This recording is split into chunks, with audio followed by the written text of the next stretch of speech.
नमस्कार विद्यार्थी आणि शिक्षक बांधवांनो, पहा टी पेपर 1 आणि 2 साठी अत्यंत महत्त्वपूर्ण परिसराभ्यास आणि विज्ञान विषयाचे प्रश्न आपण या व्हिडिओमध्ये पाहणार आहोत.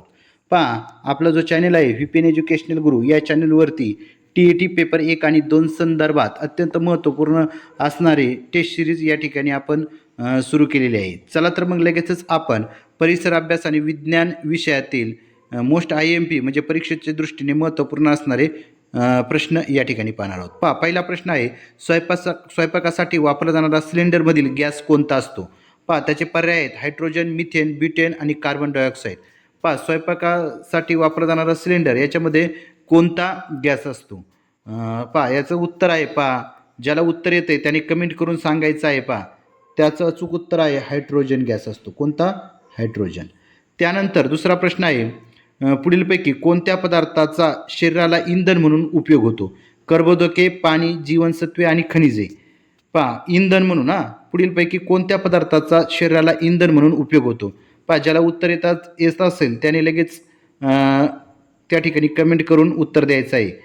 पहा, पुढीलपैकी कोणत्या पदार्थाचा शरीराला इंधन म्हणून उपयोग होतो? त्याचं अचूक उत्तर आहे, पहा पर्याय क्रमांक 2 पाणी. पाणी या पदार्थाचा शरीराला इंधन म्हणून उपयोग होतो. त्यानंतर तिसरा प्रश्न आहे, खालीलपैकी कोणत्या धातूमुळे प्रगत शहरातील हवेचे प्रदूषण होते? सिसे, कॅडमियम, क्रोमियम आणि तांबे. खालीलपैकी कोणत्या धातूमुळे प्रगत शहरातील हवेचे प्रदूषण होते? पहा, त्याचं अचूक उत्तर आहे पर्याय क्रमांक 4 तांबे. पर्याय क्रमांक 4 तांबे. त्यानंतर चौथा प्रश्न आहे, अंतराळातील एका दुर्बिणीस कोणत्या भारतीय शास्त्रज्ञाचे नाव दिले आहे?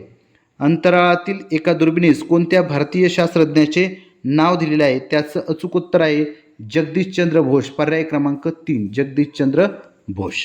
पहा, ज्याला उत्तर येणार आहे त्यांनी काय करायचं आहे, कमेंट करून त्या ठिकाणी उत्तर देण्याचा प्रयत्न करायचा आहे. पहा, त्यानंतर पुढं आपण पाहणार आहोत पुढचा प्रश्न, पाचवा प्रश्न आहे हा. पहा, या पाचव्या प्रश्नामध्ये आपल्याला विचारले, कुठली जांभळ्या रंगाची फुले दर 8 वर्षांनी फुलतात? पहा, पर्याय आहेत, पहा पाम, बांबू, कारवी आणि आरवी. कुठली जांभळ्या रंगाची फुले दर 8 वर्षांनी फुलतात? पहा, त्याचं उत्तर आहे आरवी. आरवीची जी जांभळ्या रंगाची फुलं आहेत ती काय होतात, 8 वर्षांनी फुलतात. त्यानंतर पुढचं आहे, वसुंधरा परिषद कोठे भरली होती? वसुंधरा परिषद कोठे भरली होती? पर्याय आहेत, पहा Delhi, Vasco the gamma, New York, America. कुठे भरली होती? तर दिल्ली या ठिकाणी पहिली वसुंधरा परिषद भरली होती.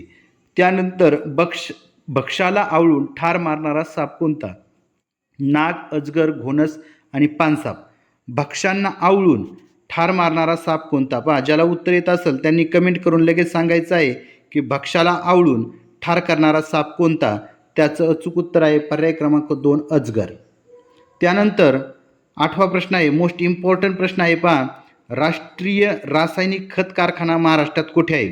राष्ट्रीय रासायनिक खत कारखाना महाराष्ट्रात कोठे आहे?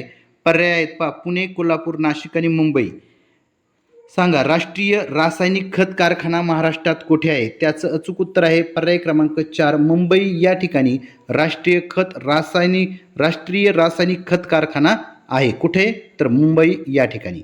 त्यानंतर पुढचे 9वा प्रश्न आपण या ठिकाणी पाहणार आहोत. या 9वा प्रश्न आहे, पहा की कोणता दिवस आपण विज्ञान दिन म्हणून साजरा केला जातो? हा देखील खूप महत्त्वाचा प्रश्न आहे. कोणता दिवस आपण विज्ञान दिन म्हणून साजरा करतो? 28 फेब्रुवारी, 28 मार्च, 28 मे, 28 जानेवारी. त्याचं अचूक उत्तर आहे विज्ञान दिन 28 फेब्रुवारी या दिवशी साजरा केला जातो. म्हणजे पर्याय क्रमांक 1 हे 9व्या प्रश्नाचं अचूक उत्तर असणार आहे. त्यानंतर 10वा प्रश्न आहे, हर्ट्झ हे कशाचे एकक आहे? हर्ट्झ हे कशाचे एकक आहे? विद्युत, उष्णता, प्रकाश आणि ध्वनी. पहा, 10वा प्रश्न हा देखील मोस्ट इम्पॉर्टंट. हर्ट्झ हे कशाचे एकक आहे? तर त्याचं अचूक उत्तर आहे ध्वनी. ध्वनीचे एकक आहे हर्ट्झ. त्यानंतर 11वा प्रश्न आहे, इन्सॅट 1B पूर्णपणे कार्यान्वित केव्हा झाला?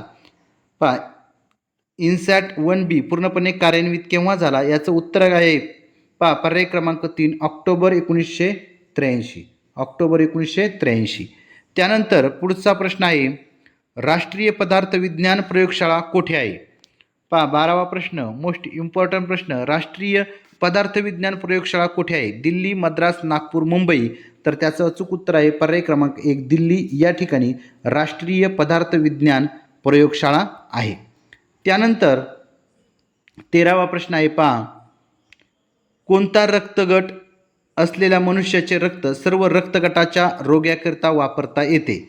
पहा ए बी बी ए आणि ओ. पहा कोणता रक्तगट असलेल्या मनुष्याचे रक्त सर्व रक्तगटाच्या रोग्याकरिता वापरता येते?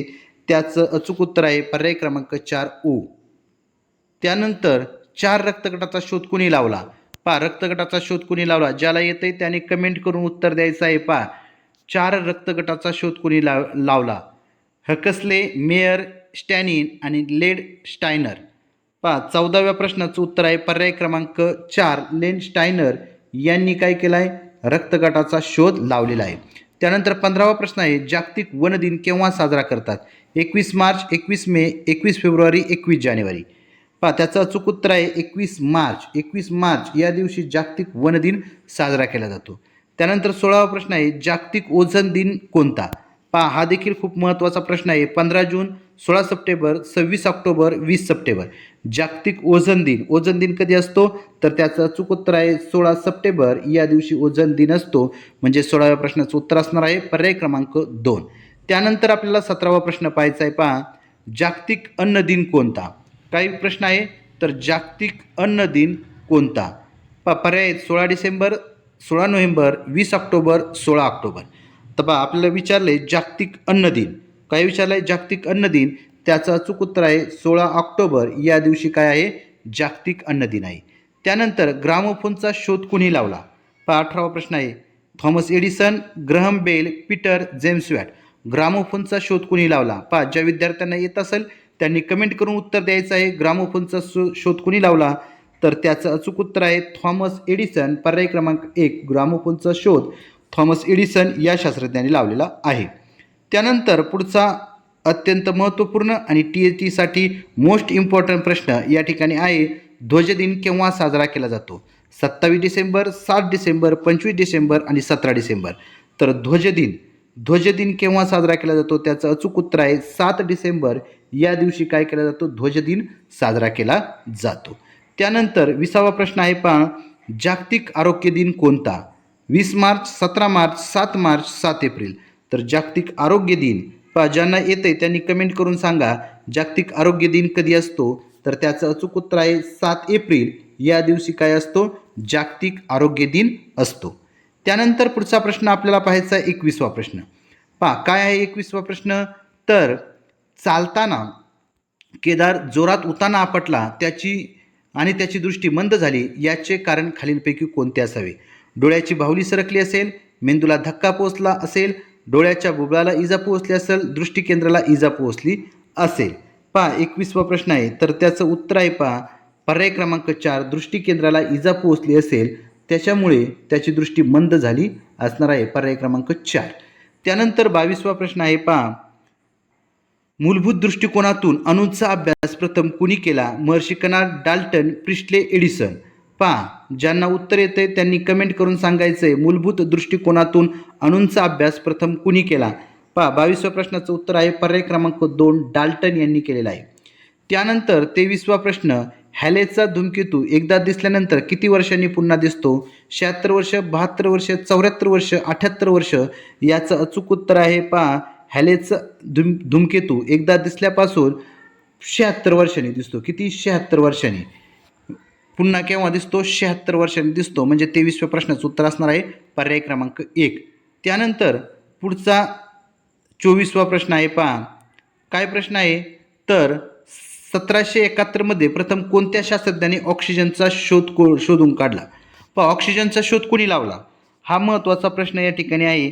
तर याचं उत्तर आहे शील या शास्त्रज्ञाने ऑक्सिजनचा शोध लावलेला आहे, शील. त्यानंतर 25वा प्रश्न, सूर्याचे निरीक्षण करणारी वेधशाळा कुठे आहे? हा देखील TET पेपर 1 आणि 2 साठी अत्यंत महत्त्वपूर्ण प्रश्न आहे. सूर्याचे निरीक्षण करणारी वेधशाळा कुठे आहे? 25वा प्रश्न आहे पहा त्याचं अचूक उत्तर आहे सूर्याचे निरीक्षण करणारी वेधशाळा कादलूर या ठिकाणी आहे, कादलूर. पहा 25व्या प्रश्नाचं उत्तर आहे पर्याय क्रमांक 4. त्यानंतर भारतीय सेना विभागात कोणत्या अस्त्राचा समावेश लवकरच करण्यात आला आहे? तर त्याचं उत्तर आहे पर्याय क्रमांक 2 पृथ्वी. त्यानंतर जेम्स वॅटने कोणाच्या वाफेच्या इंजिनात सुधारणा केली? Newton, Galileo, Edison, Newcomen. तर त्याचं उत्तर आहे न्यूकोमेन. न्यूकोमेनच्या वाफेच्या इंजिनात सुधारणा केली. 28वा प्रश्न आहे, इकिया सेकी धूमकेतू केव्हा दिसला होता? इकिया सेकी धूमकेतू केव्हा दिसला होता? पर्याय क्रमांक 1 1970 हे याचं उत्तर आहे. त्यानंतर सूक्ष्मजीवशास्त्राचा जनक कोण? लुई पाश्चर, रॉबर्ट कॉक, 1 व 2 दोघेही यापैकी नाही. ज्यांना उत्तर येते त्यांनी कमेंट करून सांगायचे सूक्ष्मजीवशास्त्राचा जनक कोण? त्याचं अचूक उत्तर आहे लुई पाश्चर आणि रॉबर्ट कॉक, म्हणजे 1 व 2 दोघेही. पर्याय क्रमांक 3 हे अचूक उत्तर असणार आहे. त्यानंतर अनुवंशिकतेचे नियम कोणी शोधले? Ronald Ross, Edward Jenner, Edison, Gregor Mendel. तर त्याचं अचूक उत्तर आहे अनुवंशिकतेचे नियम कोणी शोधले? तर त्याचं उत्तर आहे पर्याय क्रमांक 4 ग्रेगर मेंडेले. अशा पद्धतीने आपण या ठिकाणी आज हे परिसर अभ्यास आणि विज्ञान विषयाचे IMP 30 प्रश्न या ठिकाणी पाहिलेले आहेत.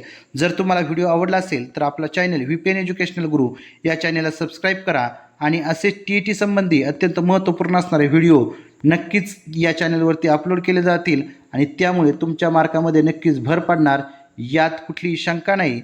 धन्यवाद. थँक्यू.